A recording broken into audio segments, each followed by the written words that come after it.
Quiero saludar al apóstol Sergio Alfaro, a su esposa la pastora Betty, a toda su familia, al liderazgo de la Iglesia Vida Abundante de Casilda y a toda esa hermosa congregación que Dios me ha permitido conocer. Y además de eso, bueno, por su gracia, hacer la cobertura de los apóstoles en este caso. Y felicitarle por los 33 años de existencia, que como dijo el apóstol Velar, no es poco, es mucho. No se puede funcionar si no se tiene un ministerio por 33 años, ¿no?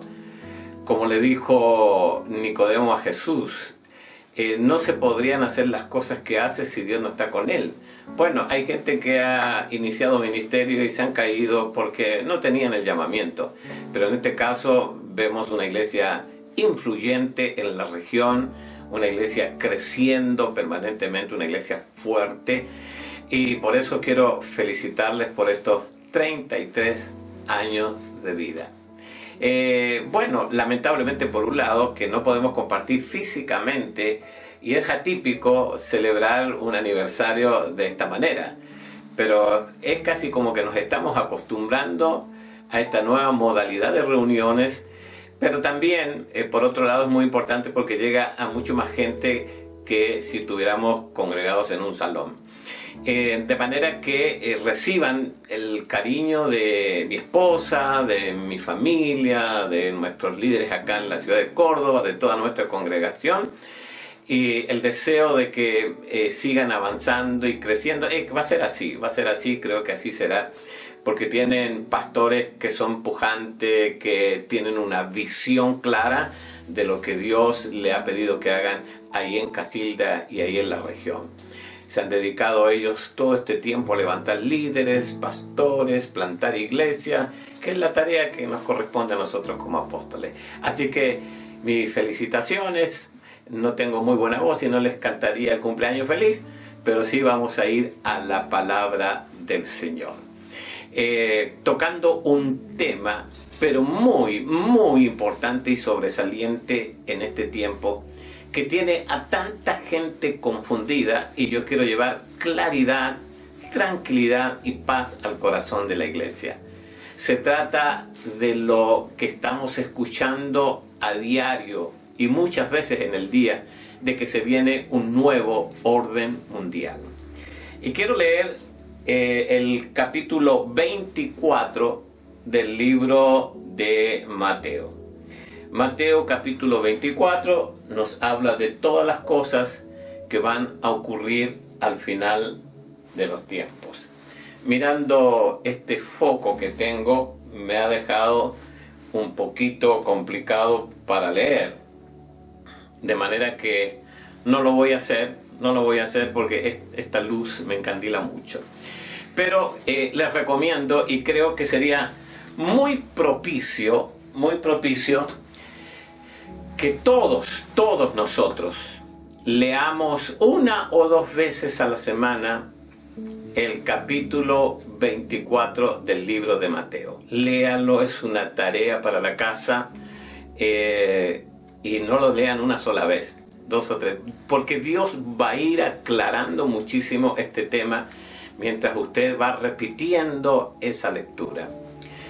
Bueno, el nuevo orden mundial está trayendo mucho pánico. Creo que algo que ha provocado esta gran pandemia es el pánico, pero también cuando escuchamos hablar del nuevo orden mundial, trae una vicisitud tan grande en la gente, aún en los creyentes y creyentes de años, líderes de las iglesias, aún pastores que cuando escuchan hablar del nuevo orden mundial, ellos se ponen mal.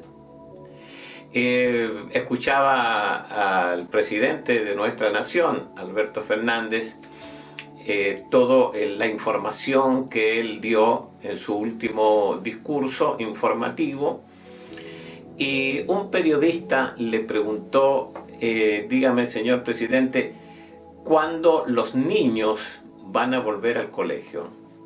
Me quedó muy grabado la respuesta del presidente. Él dijo, No sabemos todavía, nadie lo sabe, pero cuando ellos regresen todo será distinto. Esto lo estaba viendo con algunos de mis familiares y se pusieron muy mal. La gente no sabe qué va a pasar después de esta pandemia. Y hablando del nuevo orden mundial, la gente dice, ¿cómo irá a ser lo próximo después de esta pandemia? Ahora, quiero decirle que el término nuevo orden mundial no es un término reciente. Es un término que se acuñó en la Primera Guerra Mundial. Una guerra donde entraron en combate grandes naciones, principalmente de Europa. Naciones que eran las potencias políticas, militares, industriales, principalmente digo de Europa. Bueno, Dios me ha permitido conocer esas tierras del viejo continente. Ya no quedan vestigios de la guerra, por supuesto, todo se ha modernizado, pero fue un tiempo caótico. Esa guerra arranca el 28 de julio de 1914 y termina el 11 de noviembre de 1918. Una guerra que duró 4 años y casi 4 meses. Y en medio de la guerra se empezó a hablar del nuevo orden mundial. Imagínense ustedes, la gente de esa época, escuchando hablar del nuevo orden mundial, que nunca se había dicho ese término, ¿no? La desesperación y el miedo de la gente. Bueno, en esa guerra murieron 30 millones de personas. Hoy tenemos una pandemia, no tenemos todavía 350.000 muertos en todo el planeta. Imagínense cómo moría la gente y escuchaba, viene un nuevo orden mundial, viene un nuevo orden mundial. Ahora, lógico que tiene que venir un nuevo orden, porque el desorden que queda después de una guerra de este tipo, que se dice que Alemania sacó el mayor rédito y ganó la Primera Guerra Mundial, lo que se vino como un nuevo orden mundial fue la Liga de Naciones de Europa, que incluyeron también a Japón y a los Estados Unidos. Ahora, no pasó mucho tiempo, porque pasaron 21 años, para que comenzara la Segunda Guerra Mundial. Ahí ya tomaron muchas naciones del planeta compromisos con esta guerra. Ha sido la guerra bélica más importante de toda la humanidad. Siempre hubieron guerras, siempre. Desde que Caín mató a Abel para adelante, vemos la historia de la humanidad, países que querían conquistar otros, hombres que querían conquistar tierra, etc. Siempre hubo guerra. Pero esta, la Segunda Guerra Mundial, fue la guerra bélica más importante que ha tenido el planeta hasta el día de hoy. Esa guerra duró desde el año 1939 hasta el año 1945. 6 años. Quedó devastado gran parte del planeta. 100 millones de soldados se pusieron en movimiento de todas las naciones para enfrentar esta guerra. Unas pérdidas tremendas, y murieron 70 millones de personas en la Segunda Guerra Mundial. Entonces otra vez se vuelve a acuñar el término el nuevo orden mundial, porque cada vez que hay un acontecimiento tan grave como estos acontecimientos, tiene que venir un reordenamiento, un nuevo orden. Bueno, y los países parece que se reconcilian tratando de redimir tanta violencia y tanta muerte. En la Primera Guerra Mundial, al final, el nuevo orden mundial, ¿qué fue? Fue la Liga de Naciones de Europa, incluyendo a Estados Unidos y Japón. Pero ¿cuál fue el nuevo orden mundial después de la Segunda Guerra? La Organización de las Naciones Unidas. Se reconciliaron potencias, naciones, y vino este reordenamiento o este nuevo orden mundial. Termina la guerra en 1945. Inmediatamente empieza lo que se llama la Guerra Fría. ¿Qué fue la Guerra Fría? los peores años de la Guerra Fría fue inmediatamente terminó la Segunda Guerra Mundial, 1945, 1946 y 1947. Habían dos ejes en el planeta, dos bloques, que era el gobierno capitalista occidental, liderado por los Estados Unidos, y en el este, en el este del Oriente, estaba liderando un gobierno marxista-leninista, socialista, la Unión Soviética. Bueno, se llama Guerra Fría porque ninguno de los dos líderes de esta ideología dieron la cara en una guerra como la que pasó, que fue, pero sí apoyaron económicamente a naciones aliadas para fortalecerlas, pero también apoyaron naciones aliadas para que desestabilizaran otros gobiernos y traerlos a ellos a la manera de gobernar, tanto los capitalistas como los socialistas, porque querían plantar sus ideas en el planeta, y era una pugna, una fuerza contra otra fuerza que produjo grandes enfrentamientos. Y aunque no se llegó a la Tercera Guerra Mundial, sin embargo quedó devastado el planeta en muchos sectores, porque esto de apoyar económicamente la subversión, la desestabilización de los gobiernos, las guerrillas, el terrorismo de Estado, en esta llamada Guerra Fría, se produjeron muchas guerras civiles.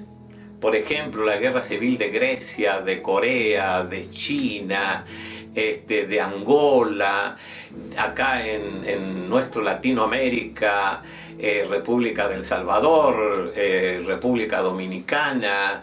Tenemos el Plan Cóndor, que surge desde Chile, de un comandante del ejército, y toma prácticamente todo el Cono Sur con desapariciones, castigos, etcétera, que marcó desde la mitad del siglo pasado hacia el final del siglo sensiblemente el planeta. El año 85 vino lo que se llamó la perestroika, que suavizó un poco todo esto.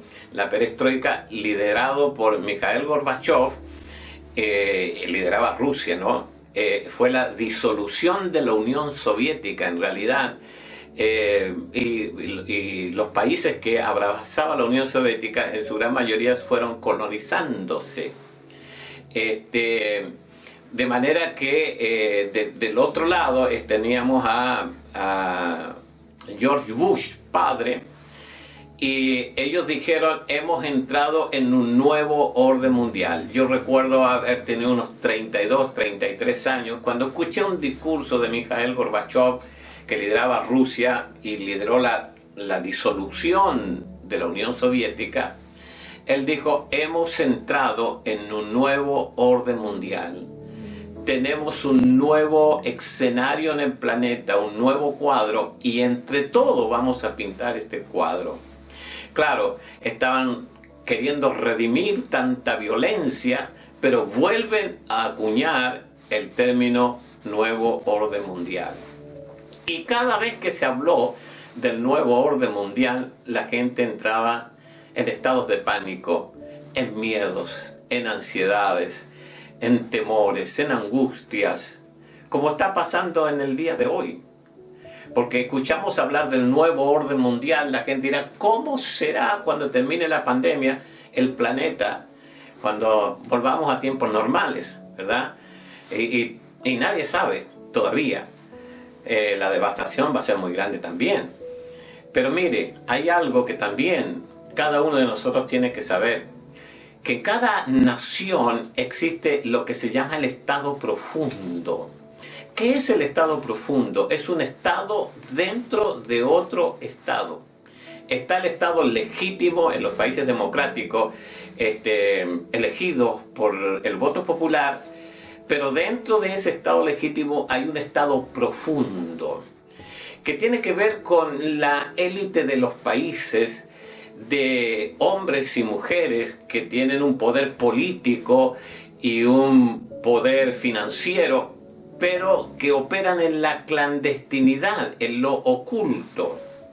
Entonces perjudican al gobierno en las decisiones públicas que tienen que tomar.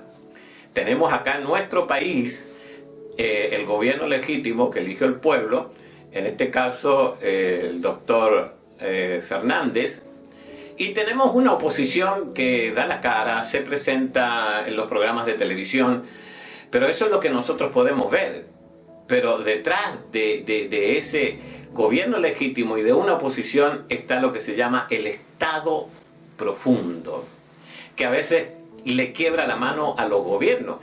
Actualmente Estados Unidos tiene un gran problema porque muchos líderes, incluso líderes del gobierno actual, sentados en sus sillones y en sus oficinas, manipulando al Estado legítimo y perjudicando las decisiones públicas que tiene que tomar un gobierno. Acá, en este sector del planeta, se le llama estado profundo, ese estado que opera en lo oculto. En Europa, en España, donde yo he estado un par de veces o muchas veces, se le llaman los agujeros negros de la política de gobierno. Entonces, nadie sabe, operan en lo oculto, no respetan los derechos humanos, la corrupción que tienen los estados profundos es sumamente grave, sumamente grave. Hoy tenemos un estado profundo a nivel mundial que no respeta los derechos humanos y que opera manipulando a las entidades mundiales como el Mercado Común Europeo, como el Mercosur, como la Organización Mundial para la Salud. Es una élite de gente de mucho dinero y de mucho poder político que está manipulando, en este caso, lo que es la pandemia. He escuchado a muchos célebres que son infectólogos, epidemiólogos, etcétera, pero gente destacada en el planeta, diciéndonos que esto del coronavirus es tan fácil curarlo, pero que los protocolos de la Organización Mundial para la Salud han sido desde el primer minuto de esta pandemia protocolos equivocados y que han llevado a un genocidio aquí en la Tierra, muriendo gente permanentemente. En este minuto que estamos hablando esto, está muriendo gente por el coronavirus porque los protocolos han sido equivocados. He escuchado doctores, médicos que son autoridad en el tema y que no han respetado los protocolos de la Organización Mundial para la Salud y nos han dicho es mucho más fácil curar lo que produce el coronavirus que otras infecciones en los pulmones de la gente, pero los protocolos han sido equivocados. Claro, porque está este gobierno profundo o este estado profundo que funciona allí en lo oculto, que está operando y manipulando. Yo escuchaba hoy a un infectólogo que es un jefe en Alemania de todos los doctores, de toda la parte médica, y tiene también mucha influencia en Europa, decir que la cuarentena le ha jugado en contra a la gente. Y yo no me estoy rebelando a los protocolos de nuestra nación, de nuestra provincia, en este caso, de nuestra ciudad. No estoy hablando que debemos rebelarnos, tener una desobediencia civil a todo lo que se nos está diciendo. No, yo estoy hablando de gente especializada. Tenemos a la doctora Brandolini, que es una médica que nos ha hablado de esto. Los otros días escuchaba a una doctora, juntamente en una entrevista por Zoom, con la doctora Brandolini, creo que era de República de El Salvador, y decía que ellos no han respetado los protocolos de la Organización Mundial para la Salud y han salvado mucha gente.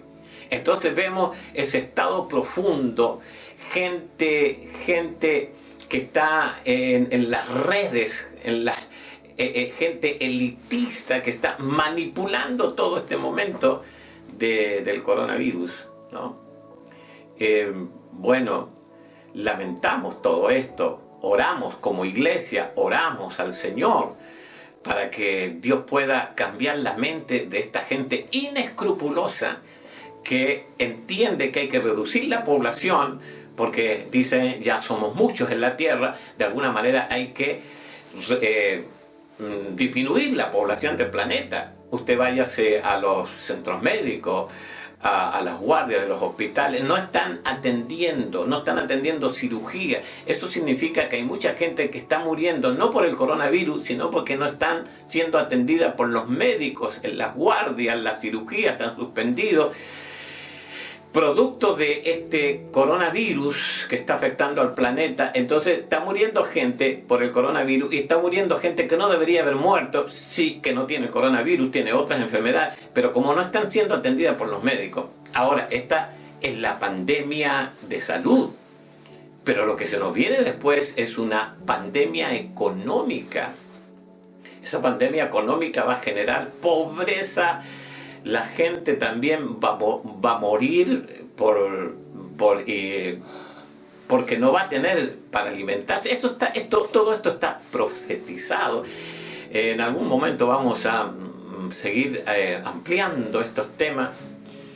Pero eso significa, querida gente linda, que estamos en los tiempos finales que nos dice Mateo 24. No es otra cosa, la Biblia es un periódico anticipado de noticias y que usted y yo como cristianos evangélicos deberíamos conocer lo que son las profecías para este tiempo, lo que es la escatología en la Biblia. Ahora, les diré algo. Estamos nosotros, de acuerdo a las dispensaciones y a las fases cósmicas de la Tierra, en un tiempo muy importante como iglesia. Porque la pregunta es, ¿dónde estamos parados como iglesia? ¿Cuál es el tiempo de la iglesia, el tiempo profético que estamos viviendo? Le mencionaré algunas cosas en 10 minutos aproximadamente. Primero, las fases cósmicas de la Tierra. Cuando hablamos de las fases cósmicas de la Tierra, son los tiempos que ha vivido como planeta, no como humanidad, sino como planeta la Tierra. Está la Tierra edénica, la Tierra antediluviana, la Tierra postdiluviana y la Tierra milenial. Son etapas de la Tierra, del planeta. Nosotros hoy estamos viviendo en la era postdiluviana, somos habitantes del postdiluvio, ya se nos vendrá la tierra milenial. Pero cuando hablamos de las dispensaciones entre Dios y los hombres, porque la palabra dispensaciones tiene que ver cómo se dispensa Dios en cada era de la humanidad. Tenemos que hablar de varias dispensaciones, empezando por la dispensación de la inocencia. Cuando Dios creó al hombre, lo creó de manera inocente y se dispensaba en la inocencia del hombre. Todas las dispensaciones empiezan con una bendición y terminan con un castigo, porque todas las dispensaciones tienen un comienzo y tienen también un final. Tenemos la dispensación de la inocencia, que comienza con un hombre bendecido en el huerto. Dice la Biblia, hagamos al hombre conforme a nuestra imagen y semejanza. Y los bendijo Dios y les dijo, y ahí vienen los primeros mandamientos para el hombre. Entonces ya arranca el hombre bendecido, pero la desobediencia del hombre le trae también un castigo y fue expulsado del huerto. La segunda dispensación es la dispensación de la conciencia, porque ya saltó una alarma en el hombre para saber qué es lo bueno y qué es lo malo. Ya hay conciencia, que es la voz de Dios que tienen todos los hombres, la conciencia. Empieza el periodo de la conciencia con una nueva generación, porque arranca con Set y arranca con un Set bendecido, pero termina ¿cómo? Termina con el diluvio. Con el diluvio, que fue un gran castigo sobre la tierra, y usted lo conoce y lo sabe. La tercera dispensación es la dispensación del gobierno humano. Luego del diluvio, cuando baja Noé con sus hijos, sus nueras, 8 personas para poblar de nuevo el planeta, otra vez Dios bendice al hombre. Pero eso termina también con un castigo allí en la Torre de Babel, cuando Dios tiene que confundir las lenguas porque están levantando una torre y quieren llegar al cielo. El castigo fue una confusión de lenguas. Tenemos ya una cuarta dispensación que también empieza con una promesa sobre Abraham, que es la dispensación patriarcal o la dispensación de la promesa. Empieza con una promesa de bendición. Sal de tu tierra y de tu parentela y vete a la tierra que yo te mostraré, y haré de ti una nación grande, y en ti serán benditas todas las familias de la tierra. Pero arranca con una bendición y termina con un castigo, con un pueblo bajo la esclavitud de los egipcios. ¿Se dan cuenta que es algo paralelo a lo que ocurre en estos estallidos? Porque también hay un nuevo orden mundial de Dios. En cada dispensación se termina mal, pero viene un nuevo dispensar, un nuevo orden para la tierra. Y ese castigo que fue la esclavitud de los egipcios, termina aquella noche cuando iba a pasar el ángel de la muerte, y los israelitas tenían que pintar sus dinteles con la sangre del cordero, el dintel y los postes, haciendo una línea de sangre, y yo iba a estar en la retaguardia, entonces esa línea los cubría. Pasó el ángel de la muerte, y donde estaba la sangre del cordero no entró el ángel de la muerte, y donde no estaba la sangre del cordero murieron todos los primogénitos de esas familias y también de los animales. Israel sale en una liberación. Entonces ya termina con ese castigo, pero entra una nueva dispensación que se llama la dispensación legal o la dispensación de la ley, donde el Señor en un monte llamado Sinaí entrega las tablas de la ley a Moisés. Un nuevo orden, un nuevo tiempo. Se va a dispensar de otra manera a Dios. Y eso también, esa dispensación, termina también en un monte llamado el Gólgota, donde Cristo fue crucificado. Toda la maldición de los hombres y de la tierra la cargó el Señor en la cruz, con una corona de espina en la cabeza, como símbolo de la maldición de la tierra. Y a través de ese gran sacrificio de Cristo, hoy nosotros podemos tener la bendición de nuestra salvación. Arranca la nueva dispensación, un nuevo orden mundial de parte de Dios. Y viene el periodo de la iglesia o el periodo de la gracia. Eso arranca con la resurrección de Cristo. Cristo resucita en una gran victoria sobre el enemigo, sobre la muerte, y arranca el periodo de la iglesia, que ha sido el periodo más largo o la dispensación más larga. Entramos en un nuevo orden de Dios, y esta dispensación, que ya lleva más de 2000 años, va a terminar con un castigo que se llama la Gran Tribulación. La Gran Tribulación, que durará 7 años, 3 años y medio de aparente paz, y luego vendrá mortandad cual nunca antes lo hubo en la tierra. Pero antes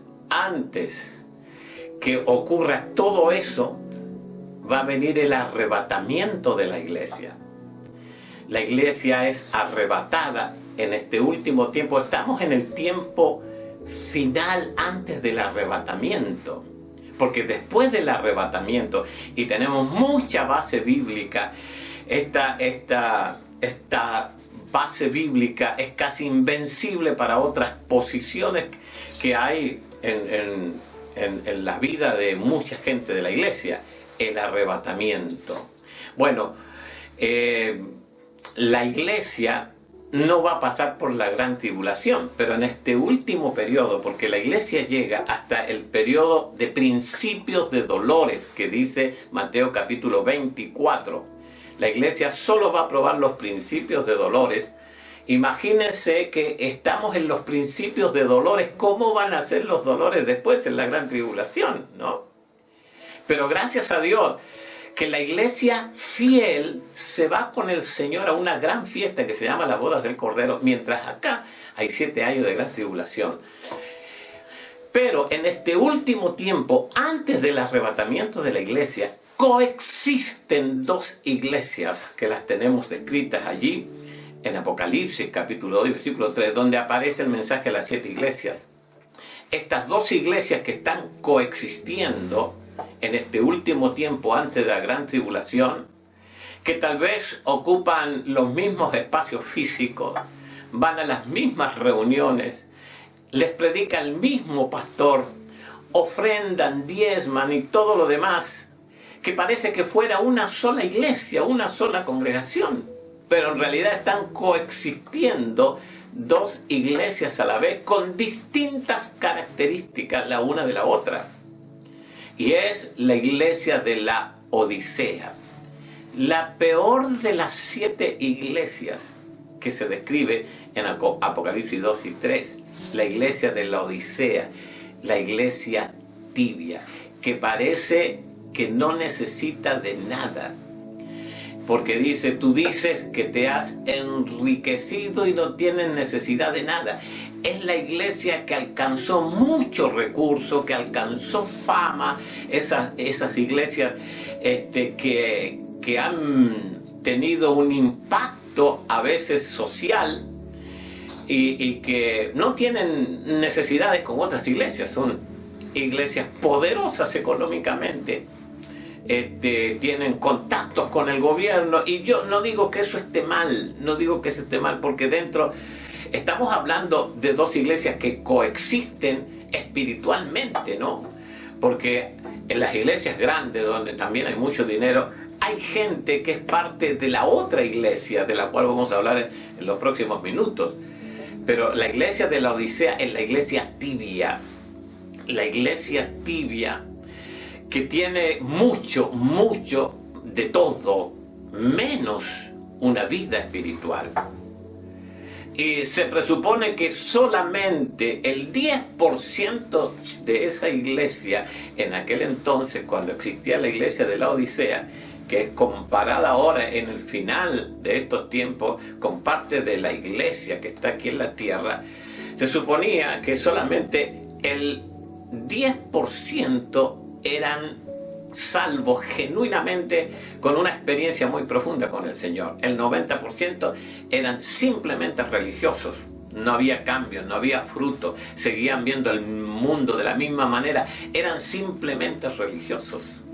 Y un 10% eran genuinos y reales hijos de Dios. Hace muchos años atrás, en Dallas, en los Estados Unidos, estuve conversando con Peter Warner, un hombre lindo de Dios que ya partió, pero que escribió y dejó un legado inmenso. Y él me dice, apóstol Daniel, Dios me ha permitido recorrer los 5 continentes del planeta y hacer un monitoreo de las iglesias evangélicas en los 5 continentes, y he llegado a la conclusión de que solamente el 25% de la gente que se congrega en las iglesias tiene una experiencia profunda con el Señor. Los demás son todos religiosos. Entonces está esa iglesia tibia que parece que no necesita de nada, pero que la Biblia dice que a los tibios el Señor los vomitará de su boca. O sea, ellos no van a ser arrebatados, van a quedar acá en la gran tribulación. Por eso es importante, tú que me estás escuchando, querida gente linda, si estás tibio, tendrías que revertir esa situación, hacerte un análisis muy profundo, y que el Espíritu Santo te guíe en ese análisis y puedas escuchar el último sonido de la trompeta antes de la gran tribulación, y puedas alinearte a lo que es la iglesia de Filadelfia, que es la iglesia fiel, la iglesia sufriente, que tiene poca fuerza, o sea, no tiene tanto dinero, tanta riqueza, tanto contacto, tanto como tiene la iglesia de la Odisea, pero ha guardado la palabra, ha mantenido el nombre de Jesús, se han comprometido, no como la iglesia de la Odisea, porque de la Odisea, la iglesia de la Odisea es una iglesia tibia, y los tibios nunca se comprometen, nunca crecen, nunca se desarrollan. Pero los de la iglesia de la Filadelfia, aunque no tiene todo lo que tiene la iglesia de la Odisea, ellos se han mantenido firmes, han guardado la fe, enamorados de Jesucristo, el dueño de la iglesia. Eso es lo que nosotros necesitamos, y ese es el mensaje que se debe actualizar en el día de hoy. Y llamar a la iglesia de este tiempo final, antes del arrebatamiento, a que vengan a tomar compromiso, a amar a Dios con todo el corazón, a revertir una situación que han vivido y practicado quizás desde el momento de la conversión, entre comillas, y se han convertido. Pero tenemos un evangelio muy social ahora, muy social, de muy poca gente comprometida. Hoy yo, hablando en una plataforma apostólica, estaba viendo que hoy Dios está probando a la iglesia. Hoy, con esta pandemia, que Dios la ha usado para probar los que son de la iglesia de la Odisea y los que son de la iglesia Filadelfia, esa iglesia fiel, enamorada de su Señor. Y a esa iglesia dice la Biblia que Dios lo va a librar, lo va a librar de la ira que se viene sobre la tierra, que va a probar a todos los moradores de la tierra. Esa es la iglesia que va a ir al arrebatamiento en las nubes con el Señor, donde luego seremos trasladados de las nubes hasta el lugar donde vamos a tener la gran fiesta de las bodas del Cordero. Así que te animo, gente, a que te comprometas con el Señor, a que seas fiel. No importa la prueba, la lucha que se venga, no importa, mantente fiel al Señor. Y estamos esperando el arrebatamiento, ese gran suceso. Termina el libro de Apocalipsis diciendo, y la iglesia y el Espíritu dicen, ven, Señor Jesús. Gente hermosa, déjame orar por ti. Padre, yo te doy gracias en el nombre de tu Hijo Jesucristo por esta palabra que tú has puesto en mi corazón para transmitirla en estos días. Señor, llamo a una reflexión a toda la gente que ha escuchado esta palabra, a tener un compromiso. Hay una trompeta final que está sonando antes del arrebatamiento de la iglesia. Y llamo, Señor, a través de esta trompeta que es tu palabra, al compromiso, porque ya nos vamos, ya volamos de acá. El proceso de la gran tribulación no es para la iglesia de Filadelfia, no es para los fieles. Él los librará de esa prueba que ha de venir. Señor, gracias, en el nombre de tu Hijo Jesucristo. Amén.